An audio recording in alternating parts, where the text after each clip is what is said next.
welcome back to the Citizen channel. You're all staying safe and well. On our roundups of the season 23-24, we're going to have a look at our home programme covers. Yeah, City's best programme cover. Despite the content, apart from 3 or 4 exceptions, not being the best these days inside the programmes, I think the covers this season have been above and beyond. Certainly better than most other clubs.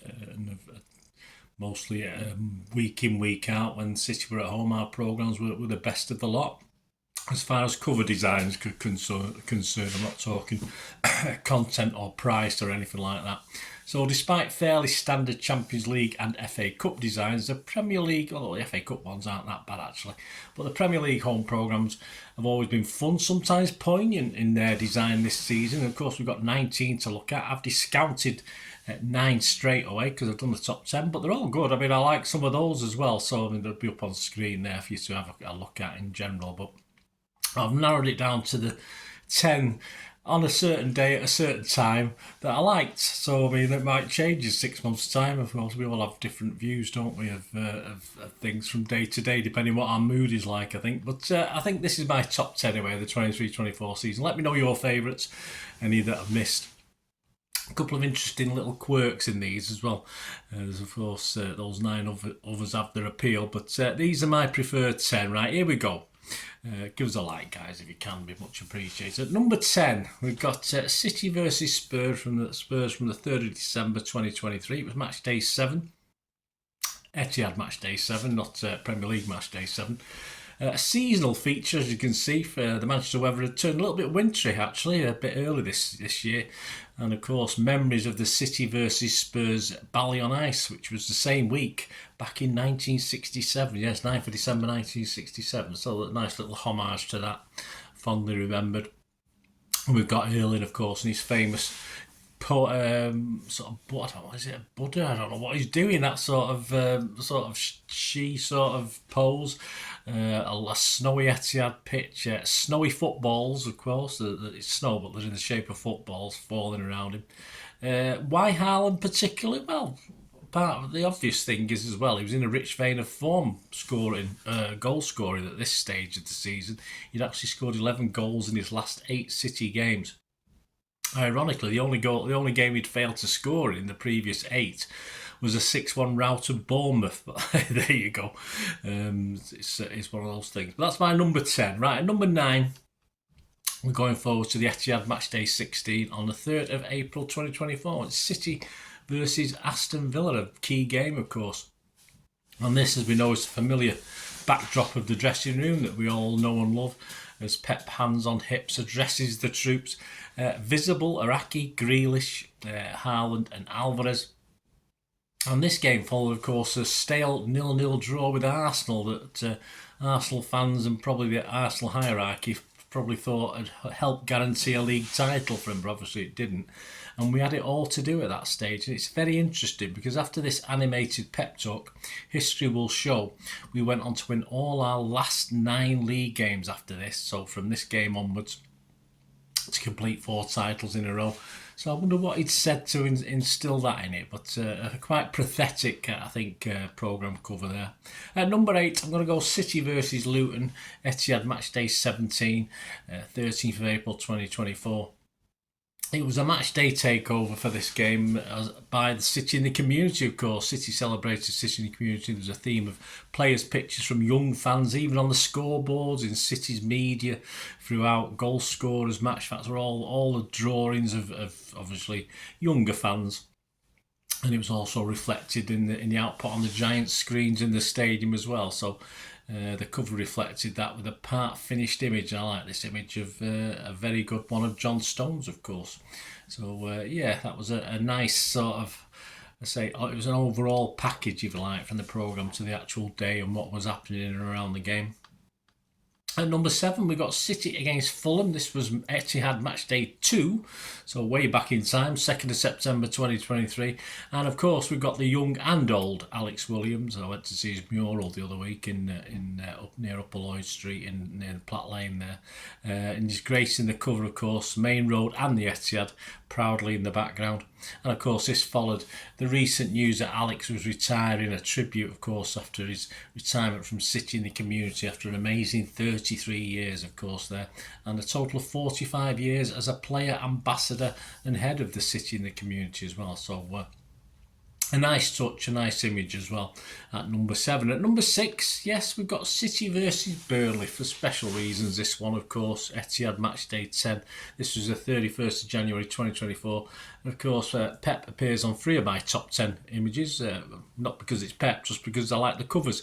And I make no apologies for this cover either, as it features, again, I don't think any other opposition manager was featured on our programmes. It certainly wasn't. And of course, the returning captain, Vincent Kompany, featured heavily in this, and both great images of Pep and Vincent.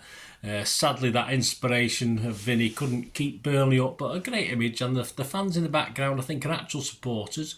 I think, so some of them are anyway. I've not seen a key for who they are and what they are, but there's even the odd ex-player there or two perhaps as well. So what do you think? Or I might be thinking it is and it isn't, but there's a couple of familiar faces that I'm sure have played for City as well there, but I can't be sure of that one. Let me know if you know anyway, because I might have missed it or whatever, but it's all about Vinny for me, Vinny and Pep, that cover anyway.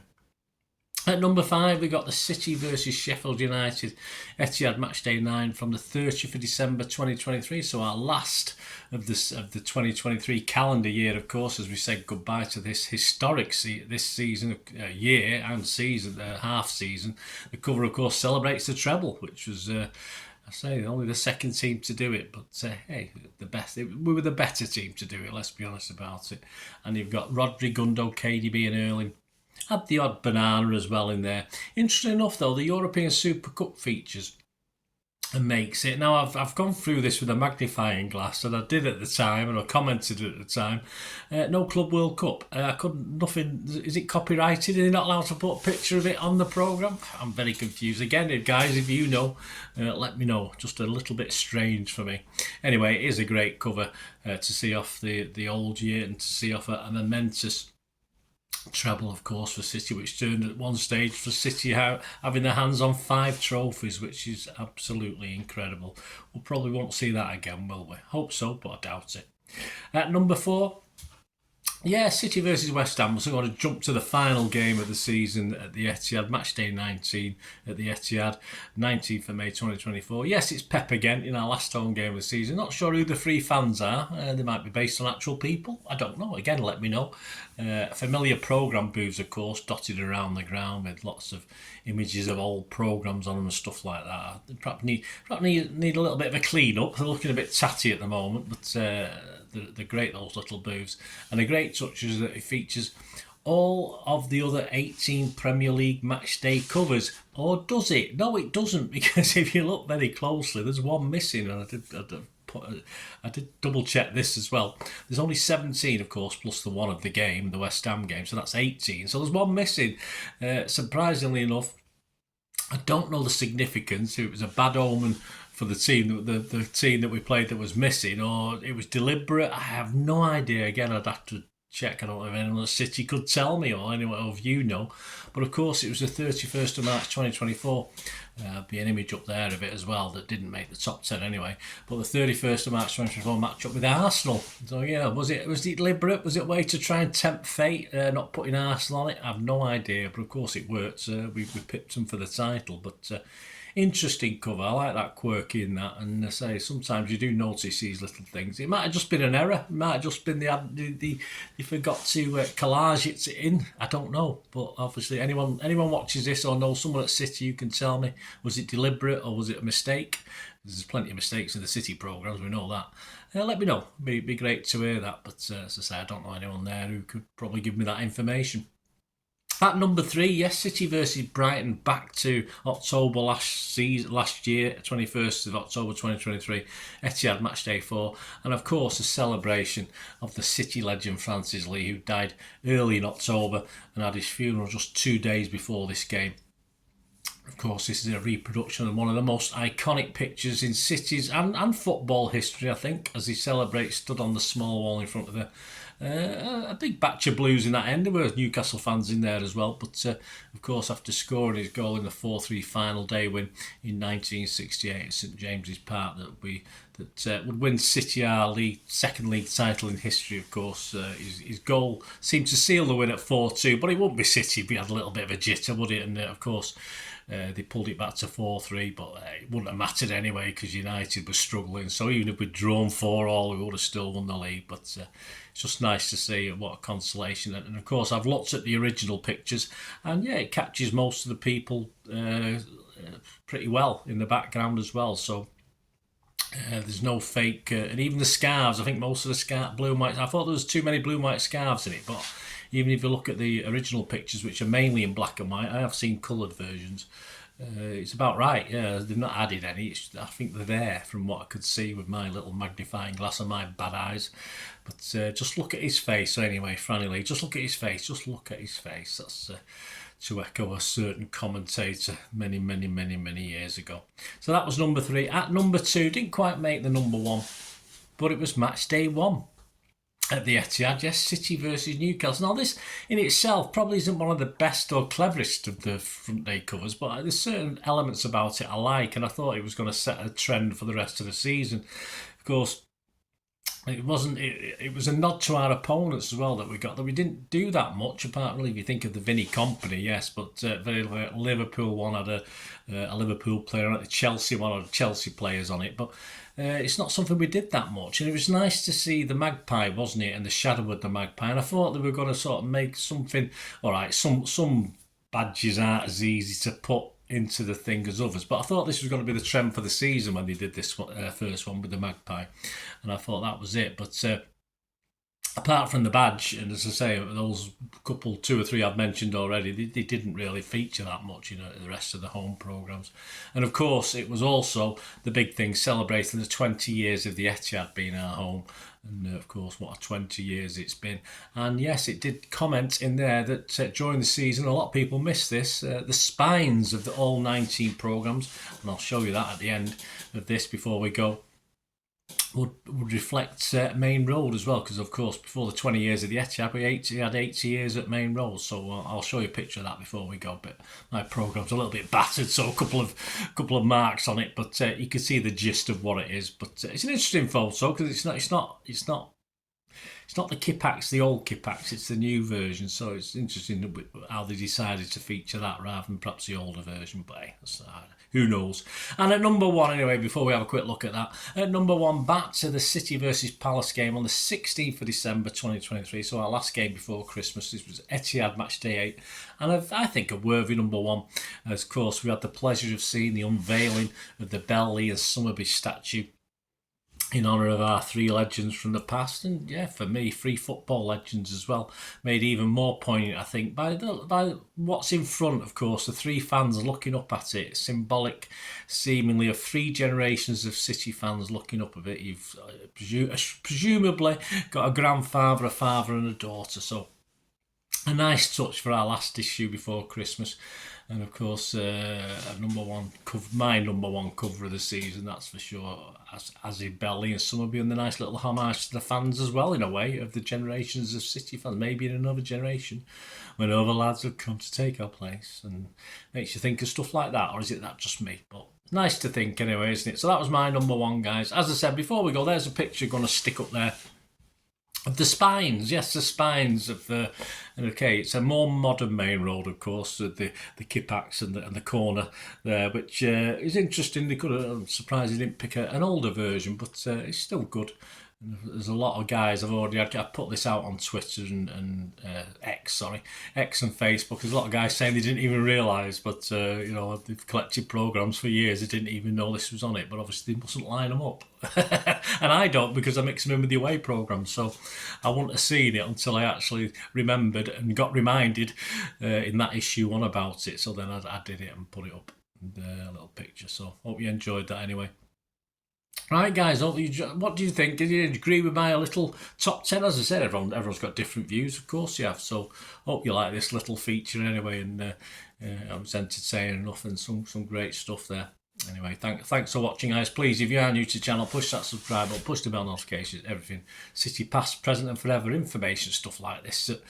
I do these things not just for myself, but I know certain people might like it. I know certain guys have watched all my programme things since I started doing them many years ago, and they're not the most watched and a bit dry for some people, but I know people like them, so that's why I do them. If it just based on the fact not many people watch, I wouldn't do them. There's no benefit to me to spend, say 3 or 4 hours putting this together, which what it probably takes. I could do something else, but I know some people like it, so that's why I do these things. So hopefully you can give us your support, guys. It'd be much appreciated. Press those buttons, and of course, if you do look through the channel, you'll see stuff on film and TV, another passion of mine. So have a look at that as well. Or if you know somebody might be interested, please, again, I do spend time doing stuff, and I try and inform and entertain anywhere I can, so it'd be great to have you on board.